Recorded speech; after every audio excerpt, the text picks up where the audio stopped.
c'est l'histoire des Algériens dans l'armée française. Le seul peuple dans le monde qui a guerroyé avec la France pendant un siècle, depuis 1854 à 1954. L'Algérie vit partir pour la guerre de Crimée en 1854 un effectif général de 75 000 Algériens. 1859, guerre d'Italie contre l'Autriche. La France embarque alors d'autres milliers d'Algériens et les envoie verser leur sang pour sauver cette fois-ci la Mecque des chrétiens. Pour la seule année de 1860, l'Algérie vit partir ses enfants soldats pour Damas en Syrie, l'expédition en Chine, l'expédition de Cochinchine et l'expédition du Sénégal.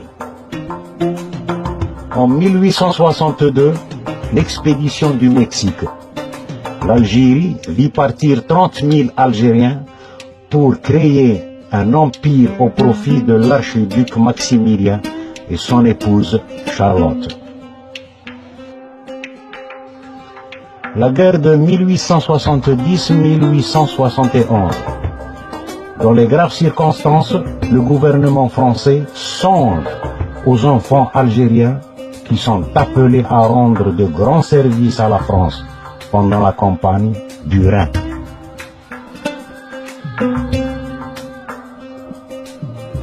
« 1881, l'expédition des Algériens en Tunisie. L'expédition des Algériens au Dahomey, 1892. L'expédition des Algériens à Madagascar, 1895.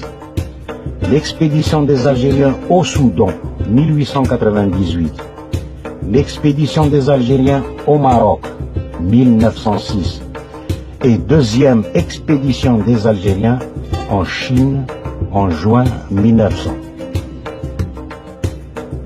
Première guerre mondiale, 14-18. Tant qu'il y aura des Algériens, il y aura des soldats. L'Algérie vit partir 170 000 soldats. Comme leurs ancêtres et leurs pères, beaucoup ne reviendront pas. La Seconde Guerre mondiale, 39-45, 140 000 Algériens ont participé. Décembre 41 dans le désert de la Libye.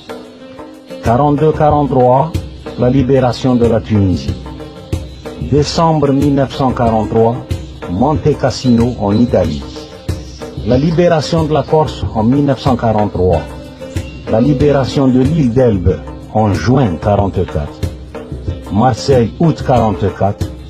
Et il leur reste 700 km de course pour arriver à Strasbourg. Les Algériens entrent dans Berlin le 8 mai 1945, la capitulation de l'Allemagne. La guerre d'Indochine 1865-1954.